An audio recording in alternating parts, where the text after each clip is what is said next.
Pada zaman dahulu, ada sebuah kota yang indah bernama Yerusalem. Itu adalah kota kudus, tempat umat Tuhan tinggal, dan tempat bait suci berdiri. Orang-orang datang ke sana untuk berdoa, memuji, dan membawa persembahan kepada Allah. Namun, meskipun mereka tinggal di kota pilihan Allah, hati banyak orang mulai jauh darinya. Mereka sering melupakan perintah Tuhan, lebih memilih menyembah berhala, dan tidak mendengarkan suara nabi-nabi yang diutus untuk mengingatkan mereka. Pada tahun ketiga pemerintahan Raja Yoyakim di Yehuda, datanglah seorang raja yang sangat kuat dari negeri jauh, yaitu Nebukadnezar, Raja Babel. Ia datang dengan tentaranya yang besar. Kota-kota di sekitarnya takluk, dan akhirnya Yerusalem pun dikepung. Allah yang berkuasa atas segalanya mengizinkan kotanya jatuh ke tangan musuh. Nebukadnezar masuk ke dalam bait suci Tuhan dan mengambil sebagian barang-barang kudus. Ia membawanya ke tanah Babel dan menyimpannya di kuil dewa-dewanya.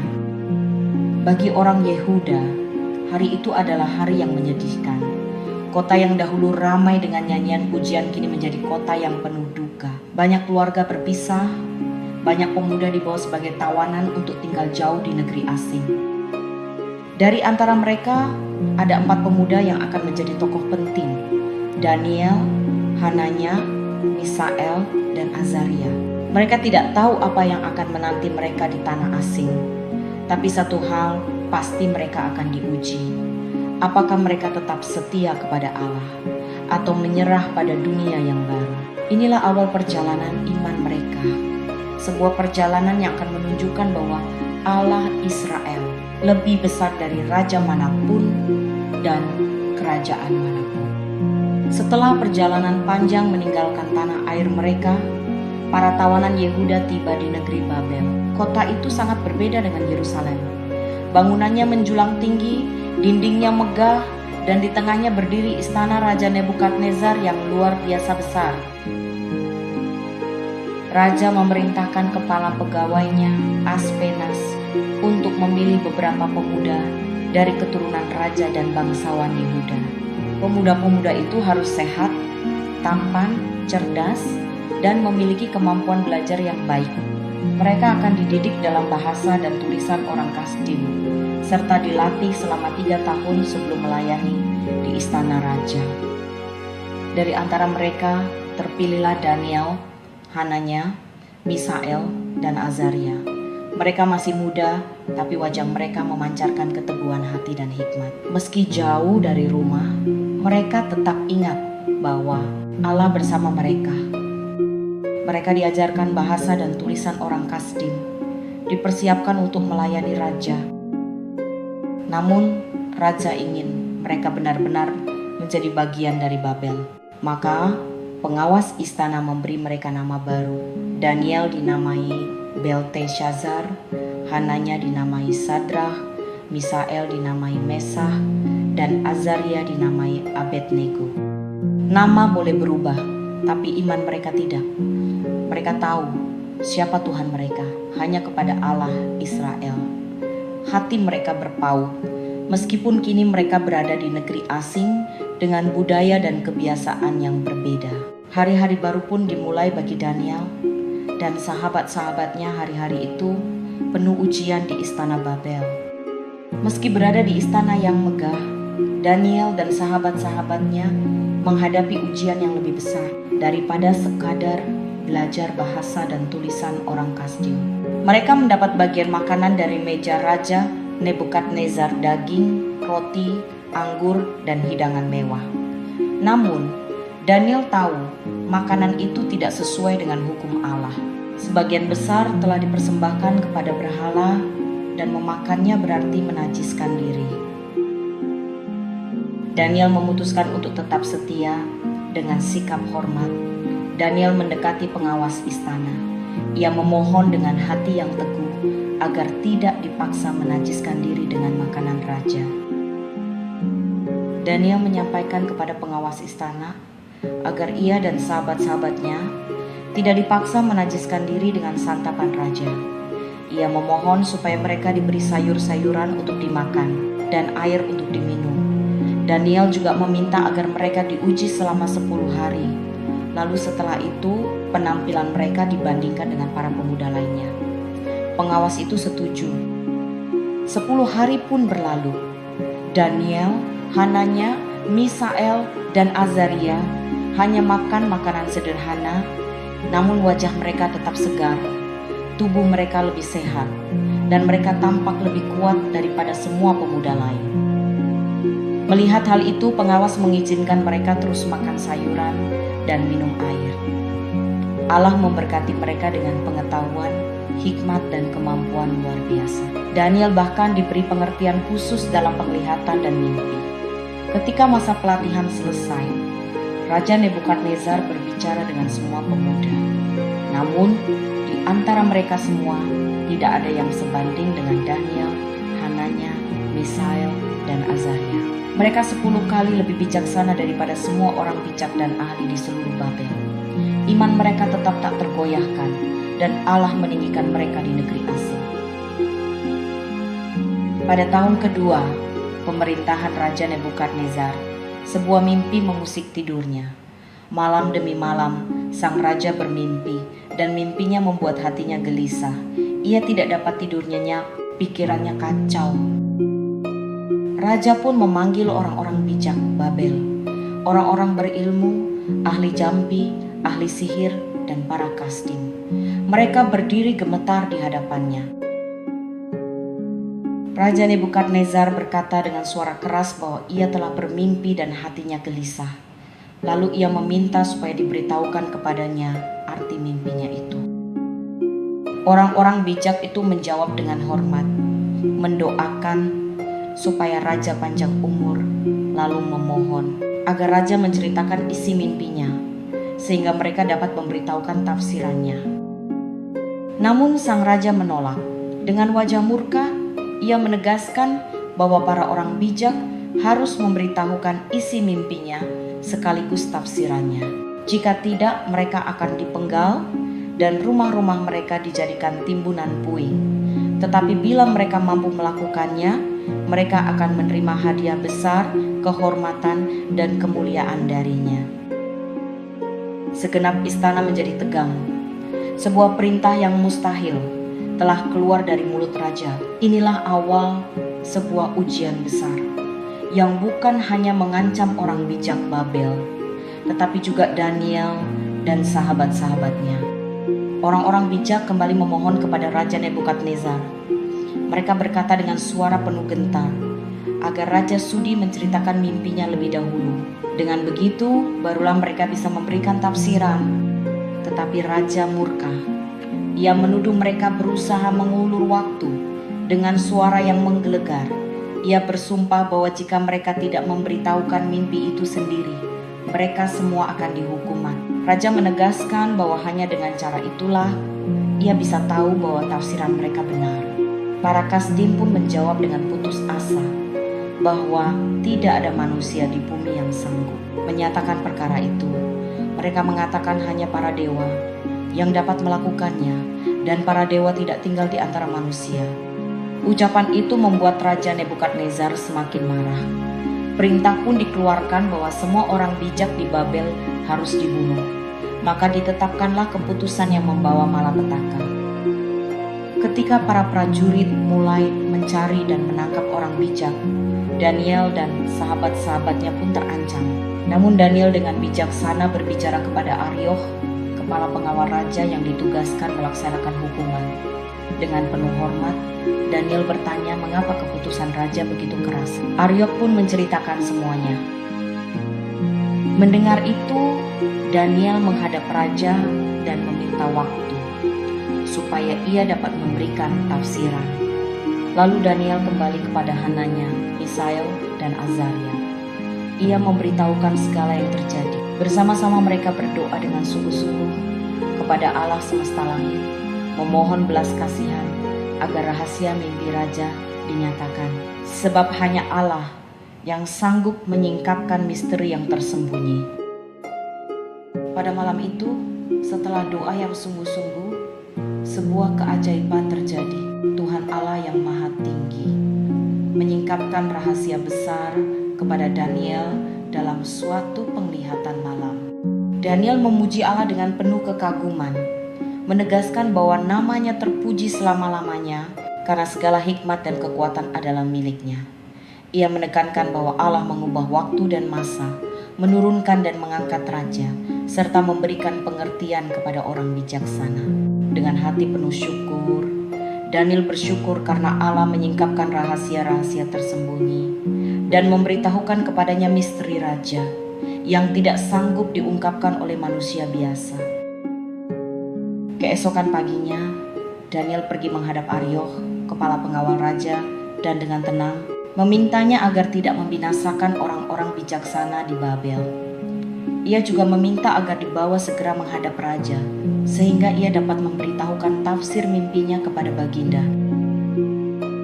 Arioch pun segera membawa Daniel menghadap Raja Nebukadnezar. Di hadapan raja yang penuh wibawa, Daniel berkata dengan rendah hati bahwa rahasia yang ditanyakan raja tidak dapat dijawab oleh orang bijaksana, ahli sihir, atau peramal sekalipun.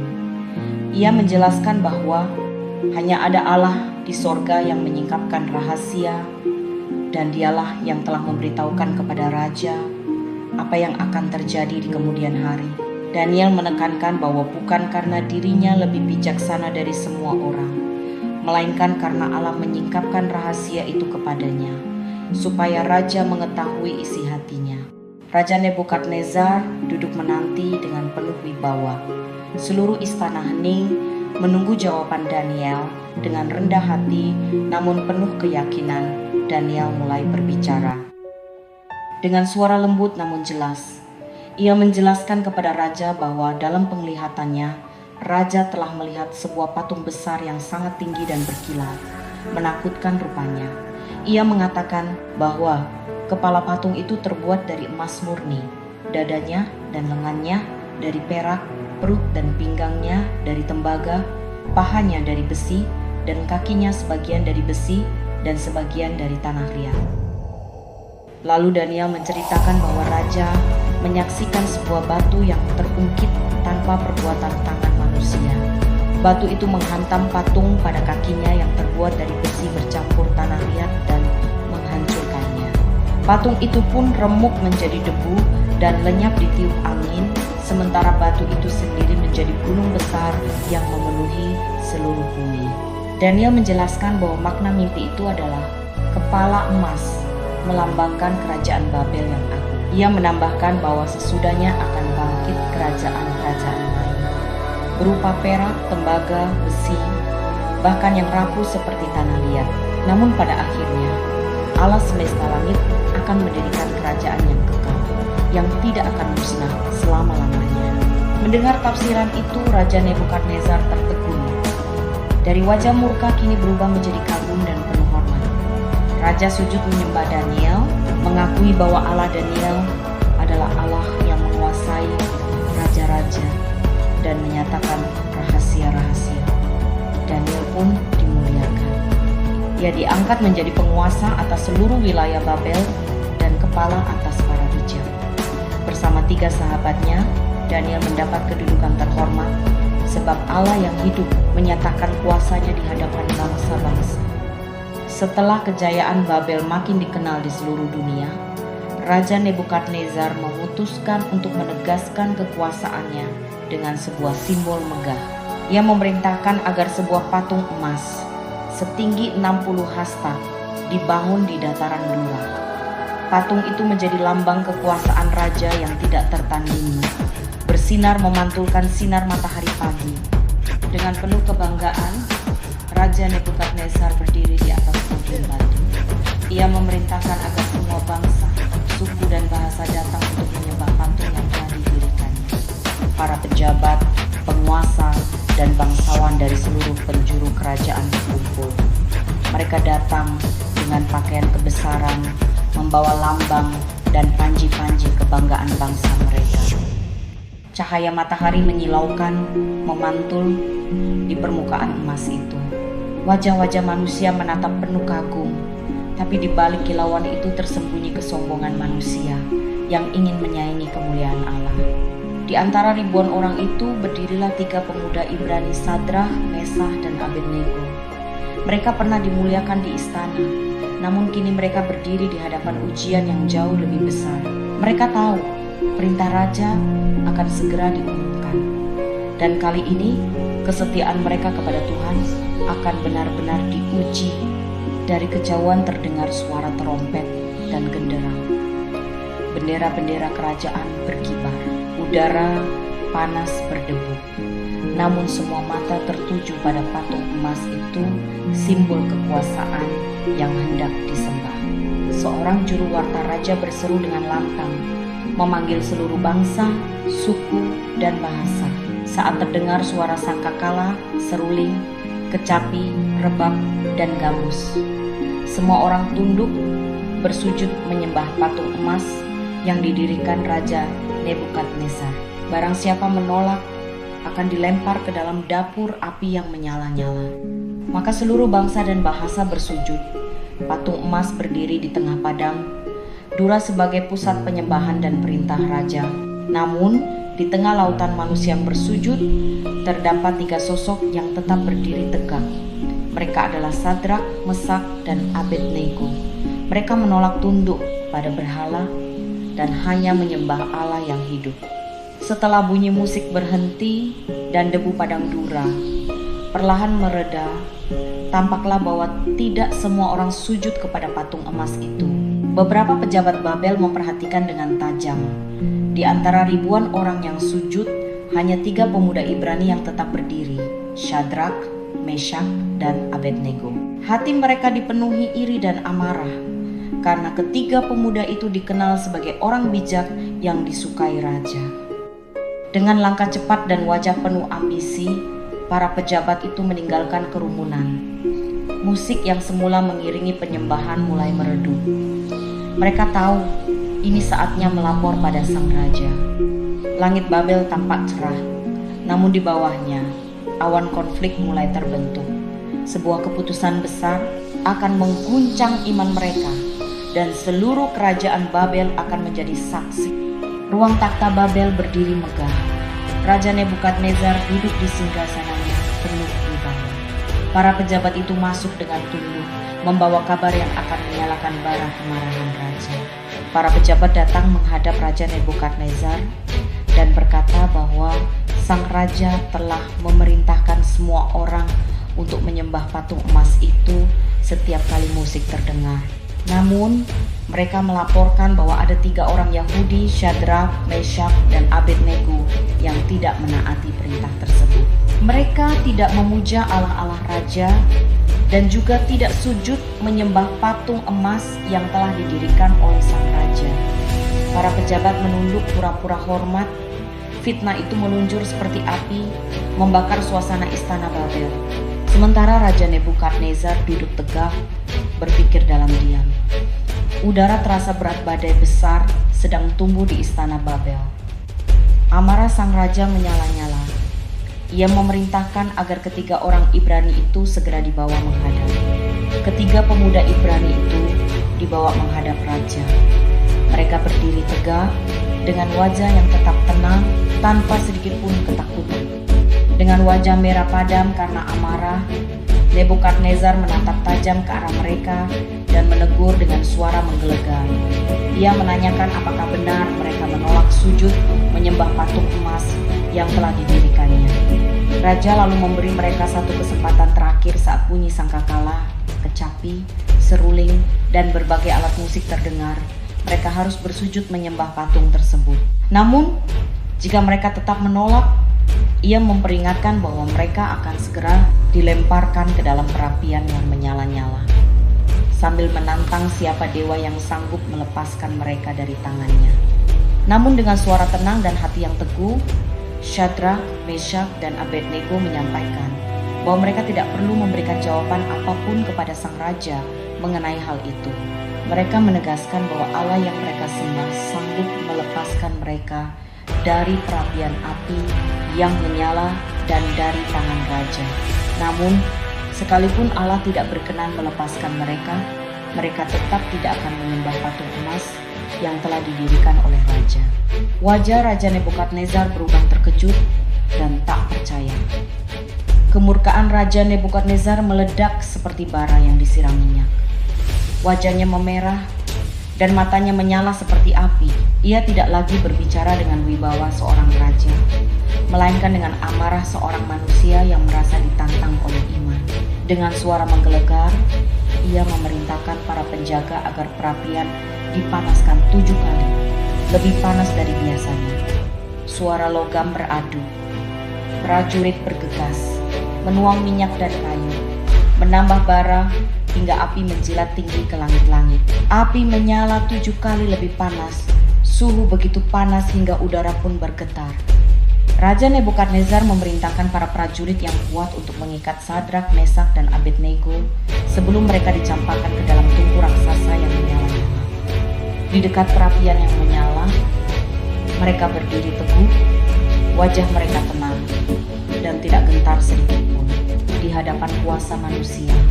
Seluruh badan mereka diikat dengan erat, tetap berdiri teguh di samping tungku raksasa yang berkobar menghadapi ancaman maut dengan iman yang tak tergoyahkan. Tali diikatkan ke tangan dan badan mereka. Iman mereka bukan sekadar kata.